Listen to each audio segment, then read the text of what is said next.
Boa noite, amada igreja.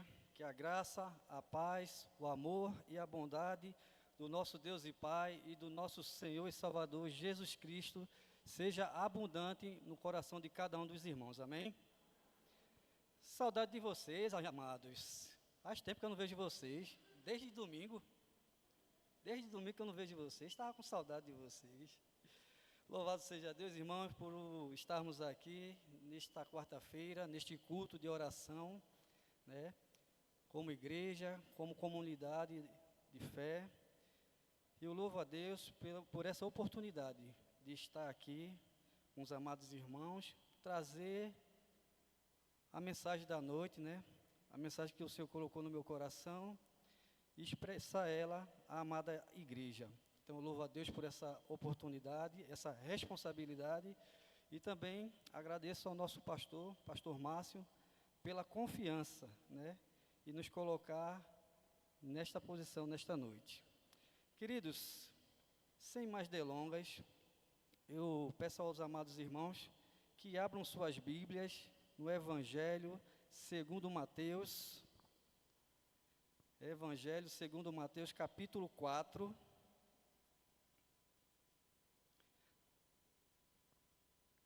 dos versículos 18 ao 22, nós iremos fazer essa leitura. Quem achou, diga amém. Quem não achou, fique em oração aí para que o Espírito Santo faça você encontrar. Amém. A minha versão, irmãos, que eu vou estar lendo aqui é a Almeida, século 21. Não sei se no Data Culto aí eles têm essa versão. Aí está certo. Então, assim fala a palavra do Senhor a todos nós nesta noite.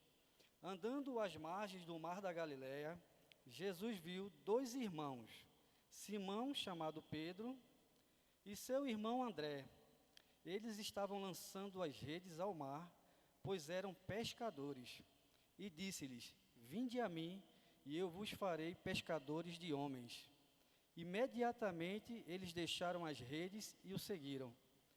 Passando mais adiante, viu outros dois irmãos, Tiago, filho de Zebedeu, e seu irmão João. Ambos estavam num barco com seu pai Zebedeu, consertando as redes, e Jesus os chamou. Imediatamente, deixando o barco e seu pai, seguiram-no. Senhor nosso Deus, Pai Todo-Poderoso, te agradecemos, teu Deus, por estarmos aqui nesta noite, ó Pai, prestando culto a Ti de adoração, Senhor, e te agradecemos, ó Deus, por estarmos diante das Tuas sagradas Escrituras, ó Pai. Pedimos que o Teu Santo Espírito, Senhor, esteja nos conduzindo nesta noite a refletir, Senhor, acerca deste tema que acabamos de ler dessa passagem. Assim nós oramos, no bendito nome do Teu Filho amado, Jesus Cristo, e a igreja diz, amém.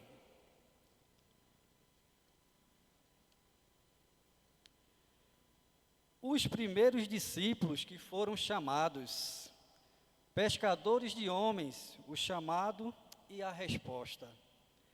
Jesus, após ser batizado, meus irmãos, antes de começar o ministério dele, ele foi até o Rio Jordão para ser batizado pelo profeta João Batista.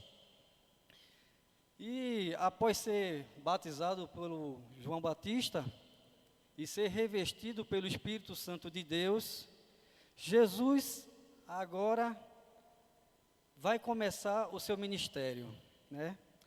E ele, para começar o seu ministério, tem que passar pelo grande teste. E qual é o teste? O deserto. Jesus tem que passar pelo deserto. E quando Jesus vai até o deserto, ele passa ali 40 dias jejuando. 40 dias passando pelas diversas provações. Passando fome, passando sede, passando frio, calor, passando pelos perigos que o deserto oferece. Várias provações.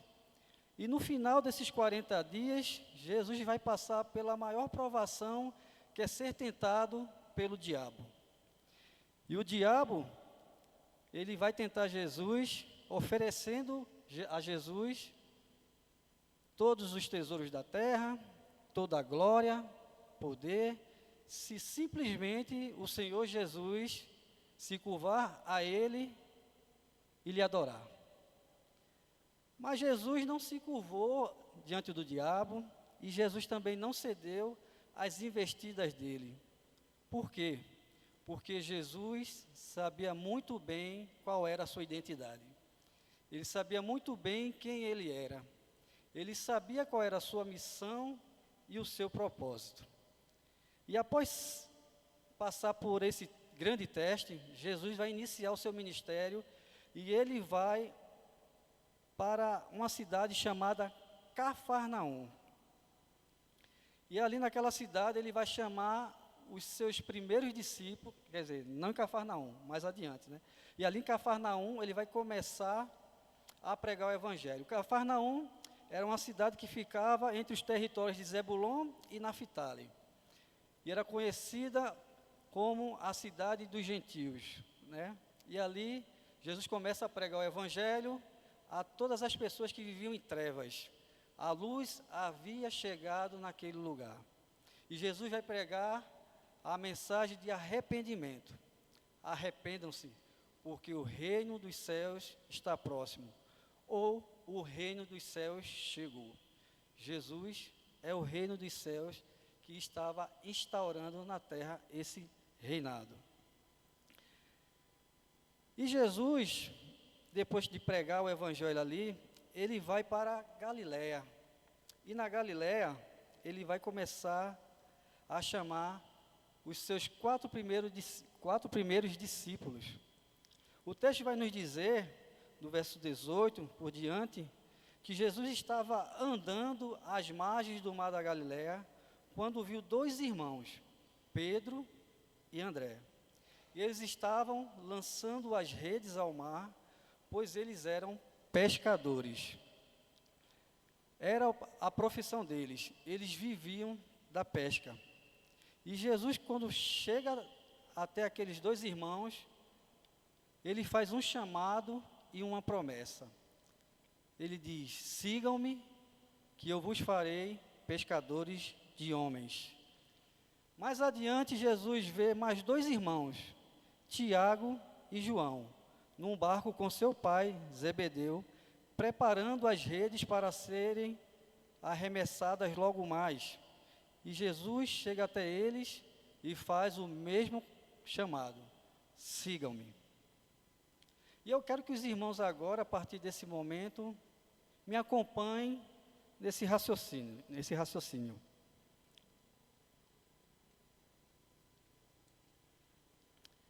O que me chama a atenção aqui, irmãos, é que Jesus, quando vai iniciar seu ministério e vai ali chamar os seus primeiros discípulos para começar a formar a base da sua igreja, Jesus ele não chamou nenhum homem que fosse eloquente, que tivesse uma eloquência fervorosa. Ele não chamou nenhum homem que tivesse uma boa oratória. Ele não chamou nenhum homem que fosse letrado, que tivesse uma vida acadêmica extensa. Ele não chamou nenhum homem que tivesse um currículo de gestão de pessoas. Ele não chamou nenhum homem que tivesse algum tipo de influência positiva naquela cidade. Ele também não chamou nenhum homem que fizesse parte de algum grupo seleto da sociedade daquela época. Jesus apenas chamou 4 simples pescadores para serem os seus primeiros discípulos. E é interessante isso. Por que Jesus chamou esses 4 pescadores? Charles Spurgeon, um famoso pregador britânico do século XIX, mais conhecido como o príncipe dos pregadores, em sua obra, uma exposição do Evangelho de Mateus, ele faz o seguinte comentário: Jesus chamou pescadores galileus para serem pescadores de homens, porque ele escolheu pessoas humildes e comuns para realizar uma tarefa elevada e sagrada, mostrando que o reino de Cristo é acessível a todos, independente da sua origem ou status social. Então, meus irmãos, quando Jesus vê Pedro e André, Tiago e João, ele vê algo especial naqueles homens que os tornava ideais para o ministério. Ele viu potencial em suas qualidades humanas e profissionais. Como pescadores, eles possuíam habilidades valiosas para o ministério. E que habilidades são essas que Jesus viu naqueles homens? Primeira habilidade era o trabalho árduo. Pescadores sabem o valor da persistência e do esforço constante. Quem vive da pesca, irmãos, tem um trabalho duro.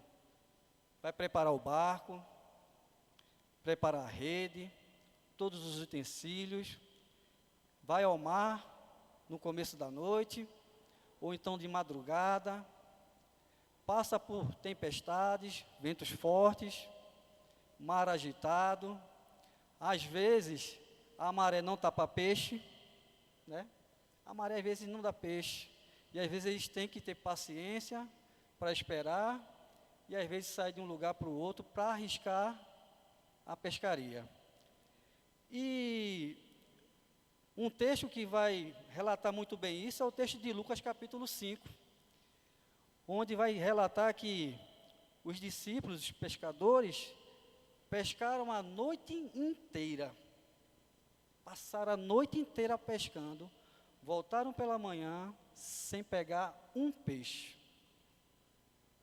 Isso mostra que eles trabalharam arduamente para tentar pescar alguma coisa, não desistiram na primeira tentativa, tiveram paciência, continuaram, foram persistentes e mesmo assim, vendo que não tinha como ter condições de pescar mais, voltaram. E Jesus vai falar para Pedro, sobe no barco de Pedro, ensina a multidão e depois pede para Pedro afastar um pouco o barco mais à frente. Mas o que eu quero que vocês entendam é que esse trabalho, ele exigia uma paciência, resiliência, uma disposição para enfrentar condições adversas.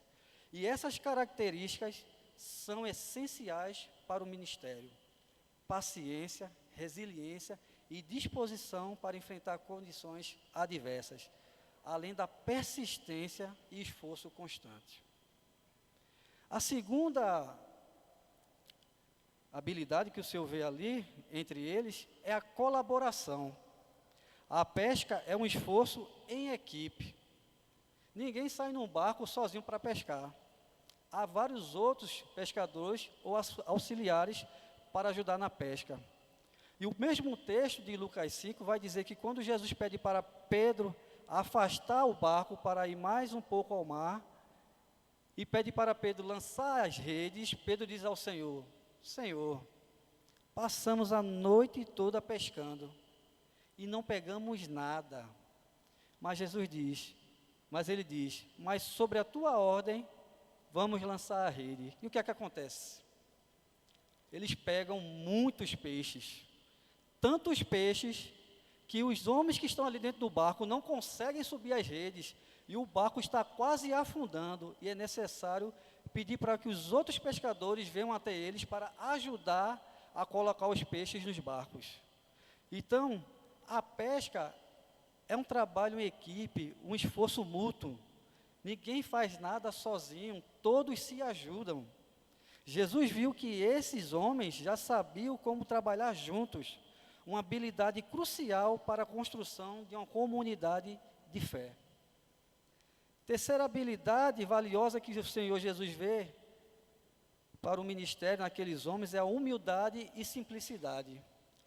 Eles eram homens simples, sem pretensões de grandeza, ou seja, não eram homens arrogantes, homens soberbos, homens que destratavam os outros, que achavam que eram melhores que os outros. Não, eles eram homens simples, humildes, que se contentavam com o que conseguiam, sem passar a perna em ninguém, sem tratar ninguém com arrogância. Isso os tornava mais receptivos ao ensinamento e à transformação pessoal, além de facilitar o acesso ao povo comum. E a quarta habilidade que o Senhor vê ali naqueles homens é a resposta imediata ao chamado de Jesus, pois mostraram uma disposição para abandonar suas vidas anteriores e se dedicar a uma nova missão. Isso destacou sua fé e disposição para seguir a Jesus sem nenhuma hesitação. Diante dessas habilidades que o Senhor vê naqueles homens, através deles e da profissão que eles exerciam, meus irmãos, quais são as aplicações práticas que nós podemos tirar dessa passagem? Quais são os exemplos práticos que nós podemos tirar para a nossa vida? A primeira é o chamado ao discipulado. Jesus chama pessoas comuns como pescadores para segui-lo e se tornarem pescadores de homens, ganhadores de almas. Isso nos lembra que todos nós aqui, somos chamados a seguir Jesus e a compartilhar a sua mensagem, independentemente da nossa ocupação. Se você é um porteiro, você foi chamado por Jesus para segui-lo e compartilhar o Evangelho. Se você é um vigilante, você foi chamado por Jesus para segui-lo e compartilhar a sua mensagem. Se você é um advogado, você foi chamado por Jesus para segui-lo e para compartilhar o Evangelho com outras pessoas. Se você é um doutor, você foi chamado por Jesus para segui-lo e compartilhar da sua palavra com seus pacientes. Se você for uma pessoa que trabalha no comércio, você foi uma pessoa chamada por Jesus para segui-lo e compartilhar a sua palavra com os seus demais colegas. Todos nós, independente de nossas ocupações, fomos chamados a seguir a Jesus e a propagar o Evangelho da salvação, meus irmãos. Deus chamou a cada um de nós para segui-lo e anunciar o Evangelho, e Ele quer nos usar para sermos pescadores de homens, através das habilidades que Ele nos concedeu em nossas áreas de atuação. Segunda aplicação, a resposta imediata. Os discípulos deixaram imediatamente suas redes e seguiram Jesus. Isso nos ensina a importância de responder prontamente ao chamado de Deus, colocando-o acima de nossas ocupações e preocupações diárias. Temos que ter prontidão e disposição para abandonar tudo o que nos prende e seguir a Jesus Cristo. Isso implica dizer que devemos deixar nossas vidas passadas e seguras para entrar em uma nova jornada de fé e serviço. Você foi chamado pelo Senhor Jesus para servir a sua igreja, para servir o seu pastor e para servir os seus irmãos. Essa é a vontade do Senhor para nossas vidas.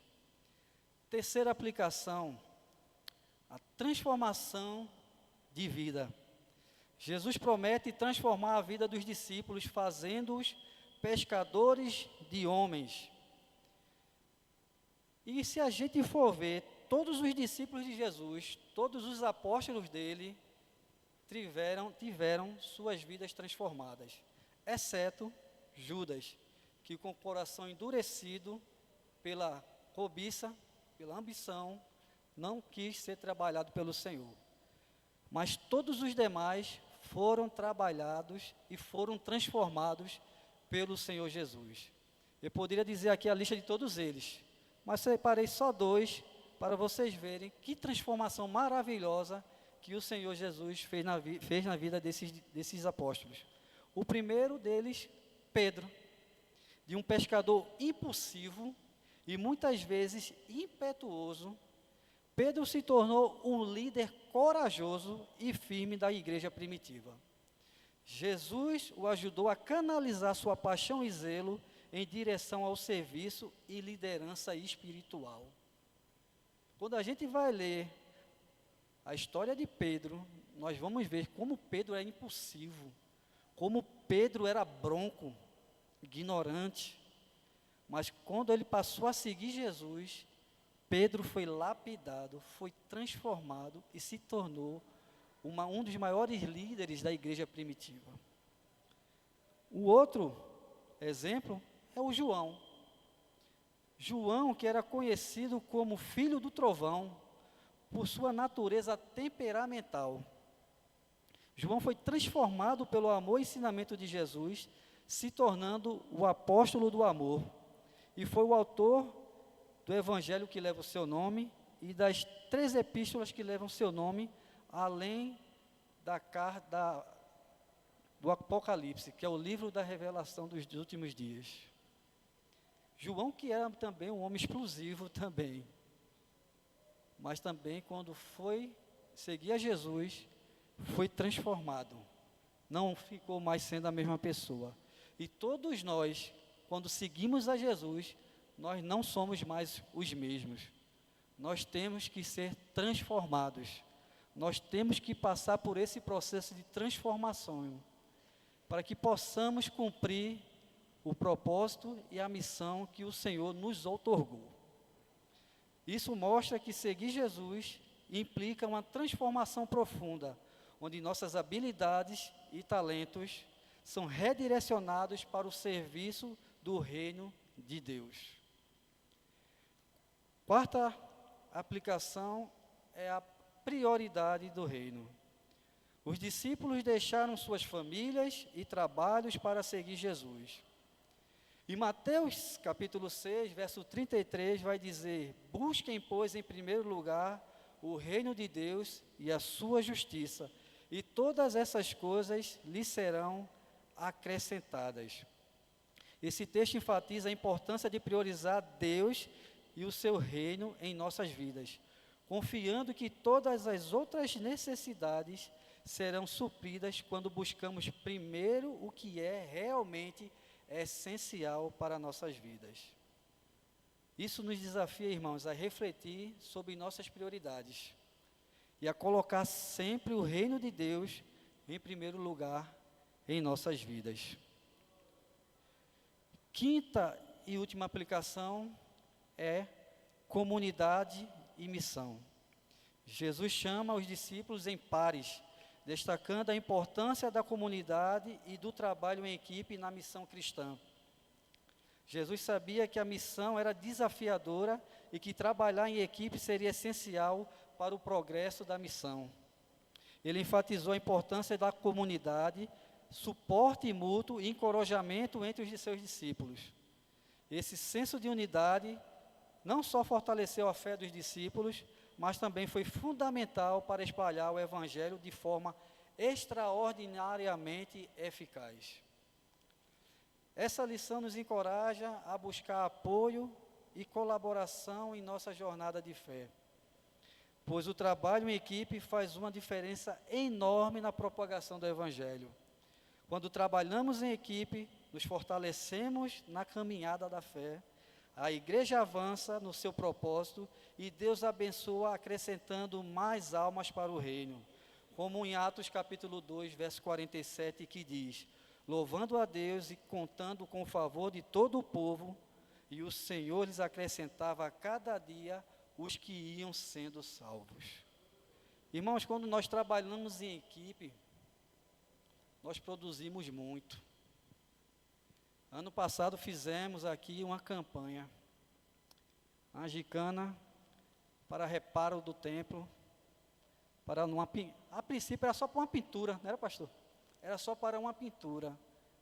Mas quando a gente se une no mesmo propósito, no mesmo objetivo, irmãos, sem querer passar ninguém, ajudando uma equipe e a outra, nós conseguimos não só alcançar o objetivo, mas ultrapassá-lo. Olha que beleza, o que conseguimos. A pintura completa do nosso templo, reformas no telhado, conseguimos agora uma identidade na igreja. Quem passava pela igreja antes, não via identidade nenhuma. Era tudo escuro, feio. Agora temos a identidade, Igreja Batista Central do Ibura.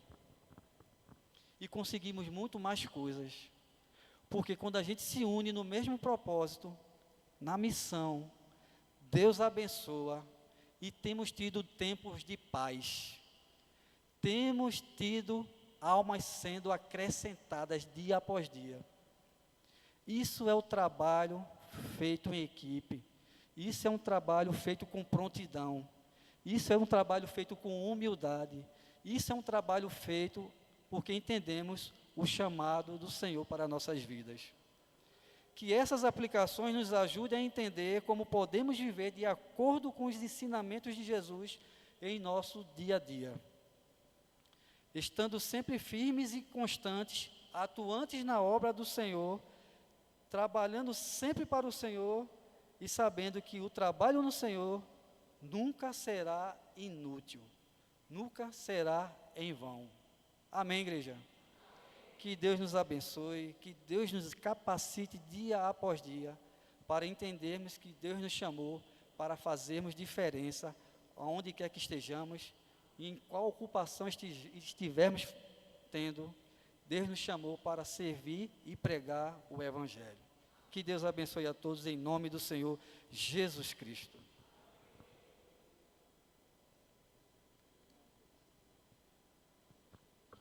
Quantos receberam a palavra de Deus?